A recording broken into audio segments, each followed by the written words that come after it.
Hello दोस्तों, कैसे हैं आप। उम्मीद है सभी अच्छे होंगे। और आज हम देखते हैं लेखांकन और मैं ये कहा लेखांकन की अवधारणा। लेखांकन की अवधारणा के आधार पर लाभ हानि खाता तैयार करता है। जो लेखांकन की अवधारणा है उसके अनुसार लाभ हानि खाता जो तैयार किया जाता है, प्रॉफिट एंड लॉस तैयार किया जाता है, वो किस अवधारणा के अनुसार किया जाता है। वो है हमारी मिलान की अवधारणा। वो हमारी मिलान की अवधारणा के कारण ही हम जो है लाभ हानि खाता तैयार करते हैं, क्योंकि लाभ हानि खाता तैयार करने के बाद ही हम बैलेंस शीट वगैरह तैयार करते हैं, और जिससे जो है हमारी बैलेंस शीट के दोनों पक्षों का योग इक्वल होता है, उनका मिलान बराबर होता है। तो यही एक अवधारणा है जो हमें मजबूर करती है लाभ हानि खाता तैयार करने के लिए। और ये क्वेश्चन जो आया था ये आया था यूपी टीजीटी 2016 के पेपर में आया था।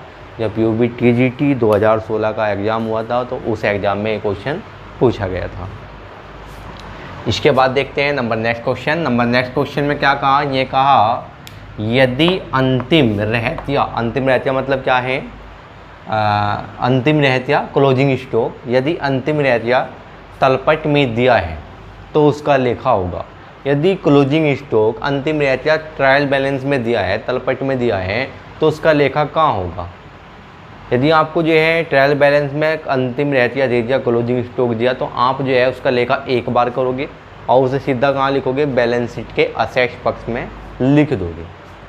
ठीक है, ये बात आपको पता होगा। यदि ट्रायल बैलेंस में क्या है, यदि ट्रायल बैलेंस में अंतिम रहतिया दिया है तो उसका लेखा एक बार करेंगे और कहाँ लिखेंगे, सीधा बैलेंस शीट में। और ये जो क्वेश्चन पूछा गया था ये एलटी का जो पेपर हुआ था 2018 में, तो उसमें ये क्वेश्चन पूछा गया था। एलटी ग्रेड के यूपीएससी से जो फॉर्म निकले थे उसमें 2018 के एग्ज़ाम में क्वेश्चन पूछा गया था। इसके बाद देखते हैं नेक्स्ट क्वेश्चन। अब नेक्स्ट क्वेश्चन में क्या कहा, ये कहा आय मापी जाती है। आय जो है वो मापी जाती है। आय मापी जाती है क्या, अनुरूपता की अवधारणा के आधार पर।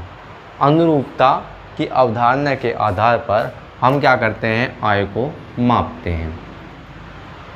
ये भी क्वेश्चन हमारा क्या था, एलटी ग्रेड 2018 में क्वेश्चन पूछा गया था। इसके बाद है नेक्स्ट क्वेश्चन। ये का लाभ का कितना 20%, 20% जनरल रिजर्व सामान्य संचय में अंतरित ट्रांसफ़र करना है। जो हमारा 20% लाभ अगर हुआ तो उसका 20% क्या करेंगे, जनरल रिजर्व में ट्रांसफ़र कर देंगे। वो ट्रांसफ़र करना किस अवधारणा के अनुसार ज़रूरी है, वो है रूढ़िवादिता की अवधारणा। रूढ़िवादिता अवधारणा ये बताती है कि यदि हम तुम्हें भविष्य में कोई हानि होने वाली है तो उसका लेखा आप पहले ही कर दोगे। तो ये रिजर्व जो बनाया गया है 20%, ये भविष्य की हानियों से बचने के लिए बनाया है। एक तरह से रिजर्व अपने पास रखा पैसा, यदि भविष्य में कोई हानि हुई तो इसी रिजर्व से पूरा कर लेंगे। ठीक है, तो इसीलिए क्या है, रूढ़िवादिता अवधारणा में यही बात बताती है। ये भी क्वेश्चन हमारा एलटी ग्रेड 2018 में ही पूछा गया है।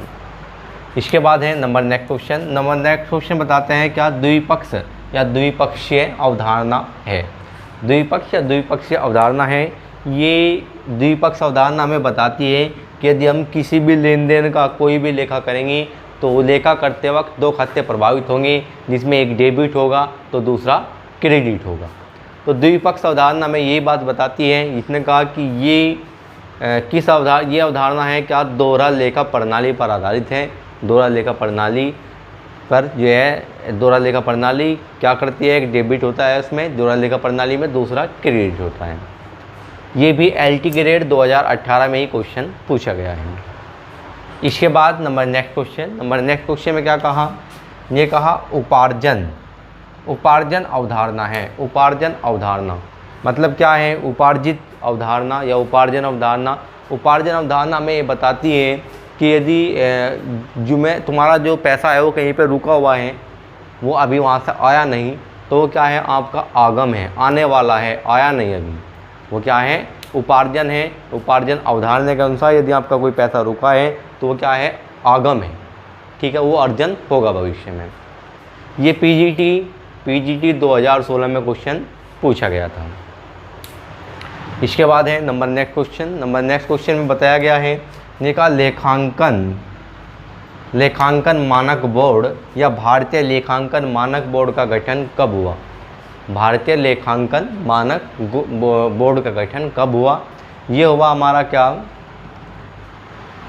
ये हमारा हुआ 1977 में। और ये क्वेश्चन जो पूछा गया था पीजीटी 2016 में क्वेश्चन पूछा हुआ है। इसके बाद देखते हैं नेक्स्ट क्वेश्चन में क्या बताया। ये कहा स्थायी संपत्ति क्रय के, यदि तुमने स्थायी संपत्ति, मैं तुम्हें बता दूँ, यदि तुमने स्थायी संपत्ति खरीदी और स्थायी संपत्ति के खरीदने के लिए तुमने कोई लोन लिया और उस लोन पे जो है ब्याज दिया, तो वो जो खर्च हुआ तो वो कहलाएगा आपका क्या, पूंजीगत व्यय। वो आपका होगा पूंजीगत व्यय। स्थायी संपत्ति के खरीदने के लिए अगर तुमने कोई लोन लिया और उस पर ब्याज दिया तो वो खर्च क्या है आपका, पूंजीगत व्यय है। यही बात इसने बताई है। स्थायी संपत्ति क्रय के ऋण पर ब्याज, मतलब उसके खरीदने के लिए ऋण पर ब्याज जो दिया वो क्या है, वो आपका है पूंजीगत व्यय। ये हमारे यूजीसी नेट 2015 में क्वेश्चन पूछा हुआ है। ठीक है, यदि आपकी कोई प्रॉब्लम है तो आप जो है कमेंट करके बता सकते हैं, और कोई समस्या है तो पूछ सकते हैं। यदि कोई कन्फ्यूजन है तो उसे एक बार रिपीट करके देख लेंगे या कमेंट करके पूछ सकते हैं। तो फिर मिलते हैं नेक्स्ट वीडियो में। Thank you.